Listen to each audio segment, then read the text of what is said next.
오늘도 함께 새벽을 깨우시는 모든 분들을 주님의 이름으로 축복합니다. 고난주간 특별 새벽 기도회를 맞아 예수님의 가상칠언의 말씀을 살펴보고 있는데요. 이 시간에 설교할 세 번째 말씀은 요한복음 19장 26절, 27절에 기록되어 있는 여자여 보소서 아들이니이다. 보라 내 어머니라 라는 말씀입니다. 19장 23절부터 보면 군인들 이야기가 나옵니다. 이들은 예수님을 십자가에 못 박은 로마 군인들이죠. 예수님을 십자가에 못 박고 난 뒤 예수님의 속옷과 겉옷을 취하였어요. 4명이서 옷을 찢어 나누려다가 결국 찢지 않고 제비 뽑기를 합니다. 그런데 이들의 행위는 이미 구약에 예언이 되어 있었어요. 24절에 보면 성경에 그들이 내 옷을 나누고 내 옷을 제비 뽑나이다 한 것을 응하게 하려 함이러라, 이런 말씀이 있죠. 다윗이 지은 시편 22편 18절 말씀을 응하게 하려 합니다, 이렇게 가리키고 있는 것입니다. 이 4명의 군인들이 제비 뽑기를 하고 있을 즈음에 이들과는 전혀 대조적인 4명의 여인들이 등장을 합니다. 25절에 보니까 예수의 십자가 곁에는 그 어머니와 이모와 글로바의 아내 마리아와 막달라 마리아가 섰는지라, 이렇게 성경이 말씀하고 있는데요. 그 어머니는 누굽니까? 바로 육신의 어머니인 마리아죠. 이모는 곧 마리아의 자매, 이렇게도 이야기할 수 있는데 이 복음서의 저자인 요한과 그의 형인 야고보의 어머니 살로메일 것으로 짐작이 됩니다. 만일 이것이 맞다면 예수님과 요한, 예수님과 야고보는 서로 사촌지간이 되겠죠. 글로바의 아내 마리아가 나옵니다. 이 사람은 작은 야고보와 요새의 어머니라고 성경에 나타나고 있고요. 그리고 마지막 한 사람이 나오는데 막달라 마리아입니다. 이 여인은 부활하신 예수님께서 부활의 몸을 처음으로 나타내신 바로 그 여인이죠. 이 4명의 여인들은 지금 예수님의 십자가 곁에 서 있습니다. 아마도 이들은 오늘날 비아 돌로로사라고 하는 예수님의 십자가의 길을 처음부터 끝까지 한 걸음 한 걸음 쫓아왔을 것입니다. 깊은 슬픔으로 눈물을 쏟으며 아픈 마음으로 고통하며 뒤따라왔을 거예요. 이 여인들은 예수님이 체포되신 후에 다른 한 제자들과는 사뭇 달랐습니다. 십자가에 이르기까지 예수님을 쫓았고 끝까지 따랐습니다.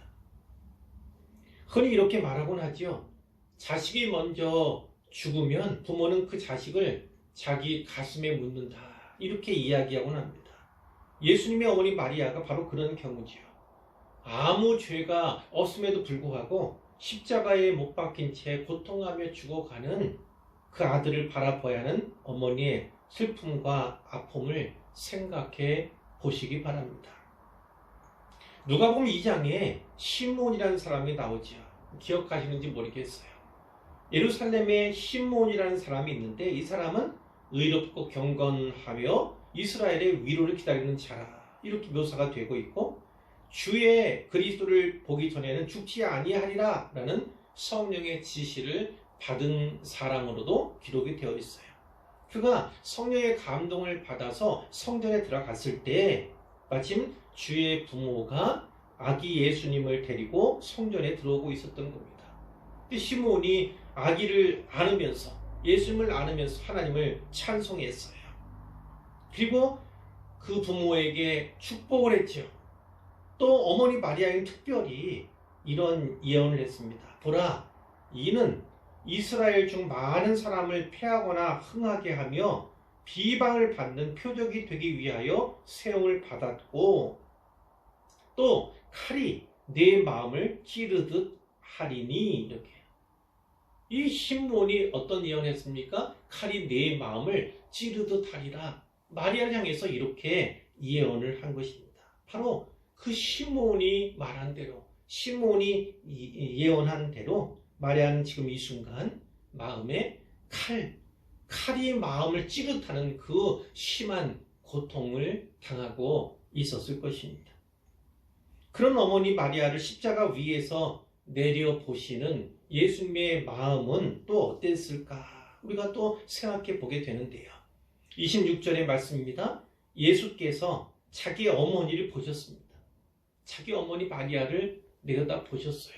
그리고 그 옆에 서 있는 사랑하시는 제자 누굽니까?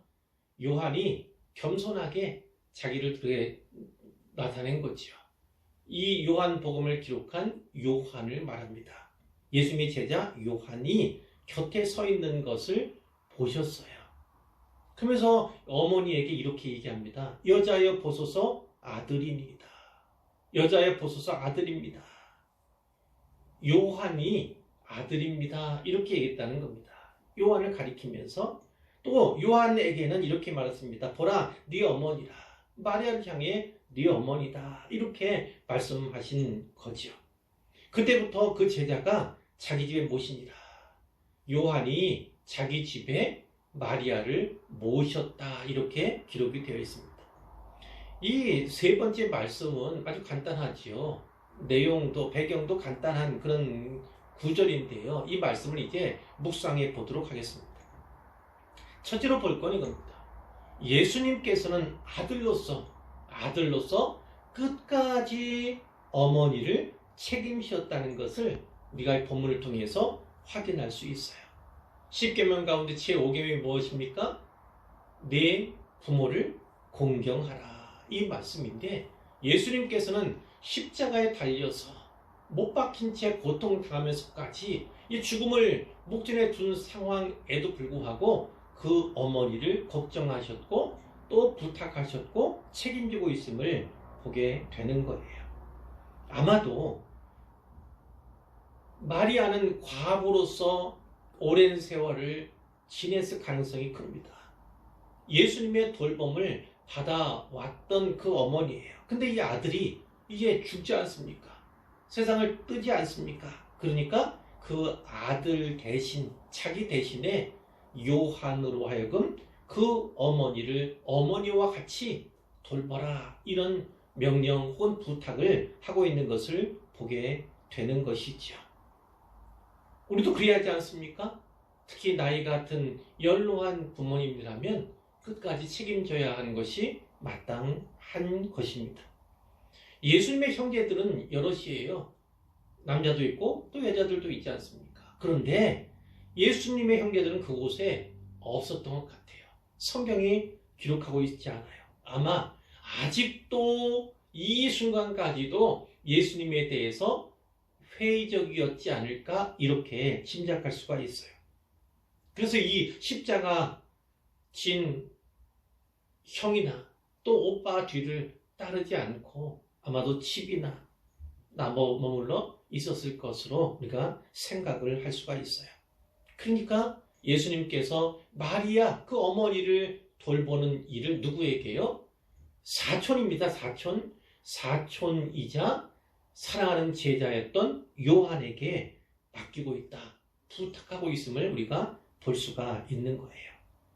자, 이 본문은요, 또한 새로운 가족관계, 예수님께서 마가복음 3장에서 새로운 가족관계에서 말씀하셨는데 그 가족관계의 샘플이 되고 있다. 이렇게도 볼 수가 있겠습니다. 마가복음 3장 30절 이하에 보면 예수님께서 귀신 들렸다. 이런 소문이 났어요. 들려왔어요. 그러니까 예수의 어머니 마리아와 동생들이 와서 예수님 집 안에 계실 때 예수님 밖에서 불렀습니다. 그러니까 우리가 예수님 둘러 앉았다가 얘기하는 겁니다. 보소서 당신의 어머니와 동생들과 누이들이 밖에서 찾나이다. 이렇게 얘기했을 때 예수님이 어떻게 말씀하십니까? 누가 내 어머니며 동생들이냐? 누가 내 어머니며 동생들이냐? 이렇게 반응을 하셨어요. 그러면서 함께 둘러 앉아있는 자들을 보시면서 내 어머니와 내 동생들을 보라. 누구든지 하나님의 뜻대로 행하는 자가 내 형제요 자매요 어머니이니라. 이렇게 새로운 가족관계, 하나님 나라의 새로운 가족관계에 대해서 말씀하신 바가 있어요. 요한복음 1장 12절에 이런 말씀이 있죠. 13절에 걸쳐서 영접하는 자, 곧 그 이름을 믿는 자들에게는 하나님의 자녀가 되는 권세를 주었으니 이는 혈통으로나 육정으로나 사람의 뜻으로 나지 아니하고 오직 하나님께로부터 난 자들이니라. 이런 말씀이 있습니다. 이들이야말로 주 안에서 새로운 가족이다. 예수님께서 이렇게 말씀하신 거고 성경이 또한 이렇게 말씀하고 있는 것입니다. 그러니까 예수님이 돌아가시기 직전에 십자가 곁에 서 있는 그 어머니 그리고 그 사랑하는 제자를 어떻게 해요? 한 가족으로 묶어주셨다는 것입니다. 묶어줬다는 거예요. 오늘 우리가 교회의 일원이지 않습니까? 교회 구성원이지 않습니까? 바로 이 구성원들이 다 가족이다. 새로운 식구다라는 사실을 분명하게 기억하시기를 바랍니다. 하나님 나라의 새 가족, 새 식구들임을 꼭 기억하셔서 이 관계는요. 영원한 관계입니다. 영원한 관계. 그러니까 더욱더 서로가 서로를 아끼고 돌보며 사랑해야겠다. 이런 말씀을 우리가 나눌 수 있겠습니다. 그러나 두 번째로 이 말씀을 드리고 싶어요. 마리아가 어떤 말로도 지금 위로가 되겠습니까? 새로운 아들을 붙여 주셨다 한들 이 상황에서 위로가 되겠습니까? 그래서 예수님께서 그 어머니 마리아를 위로하고자 하는 그 방편을 제가 이 성경에서 찾고자 이렇게 애를 썼는데요. 그것이 바로 오늘 본문에 나오는 여자여 여기에 있지 않는가 저는 생각을 합니다. 여자여 보소서 아들이니이다. 자, 아들과 대비되는 단어는 분명히 어머니죠. 그리고 자기 어머니 이렇게 성경에도 말씀하셨는데 자기 어머니께 말씀하시면서 여자여 보소서 아들이니이다 이렇게 말씀하고 있다는 거예요. 왜 어머니라고 하지 않고 예수님은 여자여 이렇게 표현을 한 것일까? 성경들 가운데는요. 이 여자여라고 하는 이 표현이 이 호칭이요. 극존칭이다 이렇게 보는 사람들이 있습니다. 극존칭이에요. 특히 귀부인에게나 붙일 수 있는 극존칭이다 이렇게 보기도 합니다. 그렇죠. 예를 든다면 누가복음 1장에 가브리엘이 수태고지하지 않습니까? 수태고지하지 않습니까? 이 나사렛에 찾아와서 마리아를 만나요. 그 마리아는 그때 어떤 신분이었습니까? 다윗의 자손인 요셉이라는 사람과 약혼한 처녀였어요. 정혼했지만은 아직 처녀였습니다. 그런데 이 천사가 얘기한 거예요. 마리아여 두려워하지 말라. 무서워하지 말라. 네가 하나님께 은혜를 입었느니라. 그러면서 보라 네가 잉태하여 아들을 낳으리니 그 이름을 예수라 하라. 이렇게 얘기하지 않습니까? 수태고지를 하지 않습니까? 어떤 반응을 보입니까? 저는 남자를 알지 못합니다. 어찌 이런 일이 있을 수 있겠습니까? 했을 때 선사가 말합니다. 성령이 내게 임하시고 지극히 높으신 이의 능력이 너를 덮으시리니 이름으로 나실 바 거룩한 이는 하나님의 아들이라 일컬어지리라. 하나님의 아들을 잉태하게 될 것이다. 남자와의 관계가 아니라 성령께서 임하고 너를 덮으심으로 말미암아 이렇게 이야기를 한 것이죠. 그때 마리아가 어떤 반응을 보입니까? 주의 여종이 오니 말씀대로 내게 이루어지이다 이렇게 얘기합니다. 주의 여종이 오니 말씀대로 내게 이루어지이다. 순종하기가 쉬웠겠습니까? 그 당시에는요. 자칫 예수님이 사생아라고 또 사생아를 낳은 여인이라고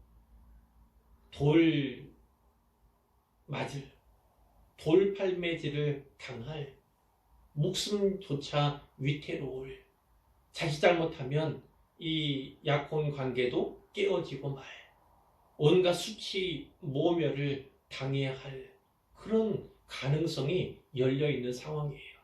그럼에도 불구하고 말씀대로 내게 이루어지다 이렇게 순종한 처녀, 그가 바로 마리아였다는 것이죠. 그러니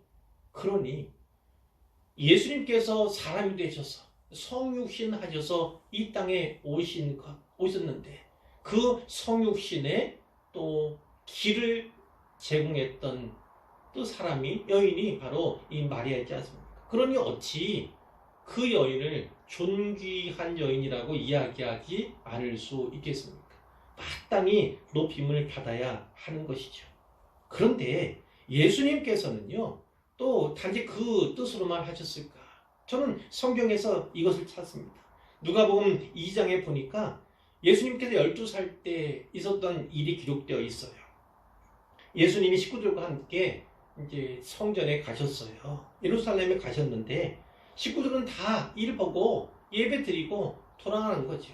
그런데 아기 예수는 예루살렘에 머물러 있었던 거예요. 그리고 가다 보니까 예수가 없는 거예요. 찾아보다가 사람들 가운데 있는 찾아보다가 찾지 못하니까 다시 예루살렘으로 오게 돼서 사흘 만에요. 성전에서 만나게 됩니다. 그러니 부모 입장에서 얼마나 화가 났겠어요. 아이야, 어찌하여 우리에게 이렇게 하였느냐? 보라, 네 아버지와 내가 근심하며 너를 찾았노라. 이렇게 얘기를 했다는 거예요. 예수님께서 어떻게 반응하십니까? 뜻밖의 반응을 하죠. 어찌하여 나를 찾으셨나이까? 내가 내 아버지 집에 있어야 될 줄을 알지 못하셨나이까? 그게 어떤 뜻인지 무슨 말씀인지 부모 깨닫지 못했다 이렇게 되어 있는데 예수님께서 다시 나사렛에서 순종했다. 부모에게 순종하고 받들었다면서 그때 나오는 말씀이 뭡니까? 그 어머니 마리아죠. 이 모든 말을 마음에 두었다는 거예요. 예수님께서 하신 이 행동은요, 이해하기가 쉽지 않았습니다. 깨닫기가 쉽지 않았어요. 왜 그렇습니까? 거리감이 느껴졌어요. 거리감이. 마치 아버지가 아닌 듯, 어머니가 아닌 듯, 부모가 아닌 듯이 그렇게 좀 이상한, 좀 특이한 이런 표현을 했잖아요. 예수님께서는 마치 삼자적인 그런 거리감을 또 드러내셨다는 거예요. 좀 아까 마가복음 3장의 말씀도 역시 그렇습니다. 누가 내 어머니며 동생들이냐? 이렇게 말씀하시는 그 말씀을 마리아가 들었다면 얼마나 섭섭했겠습니까? 얼마나 섭섭했겠어요. 누가 내 어머니며 동생들이냐? 역시 거리감이 느껴지는 제3자처럼 느끼게 되는 그런 표현을 예수님이 하셨다는 거예요. 저는 여기 어머니 대신에 쓰인 여자요 라는 이 표현에서 이 여자라는 단어가 바로 과거에 있었던 이런 일들을 떠올리는 도구, 기재가 아닌가 이렇게 생각을 합니다. 그렇다면 어떤 의미겠습니까? 아들이 십자가에 달려 죽습니다. 내가 낳은 아들입니다. 그리고 자랄 때까지 보살핀 아들입니다. 장성할 때까지 함께했던 그 아들이지만 그 아들을 어떻게 해요? 삼자적으로 바라보게 하는 기제다라는 것입니다. 어떤 의미입니까? 그 아들은 마리아 자신의 아들이긴 하지만 하나님의 아들이라는 것입니다. 메시아라는 것입니다. 그렇다면 마리아는 당연히 자기 아들의 죽어가는 그 아들, 십자가 달린 아들을 보면서 아파하며 고통스러워하며 눈물 흘리지만 하나님의 아들인 예수님이 죽으니까, 십자가를 지셨으니까 그 하나님의 마음은 어떠할까? 하나님께서 흘리실 고통의 눈물은 어떠할까를 새겨보라, 이렇게 받을 수 있다는 것입니다. 하나님 아버지의 눈물을 보라. 그 하나님 아버지의 눈물을 보았을 때 정녕 위로받을 수 있게 될 것을 우리는 생각할 수가 있는 겁니다.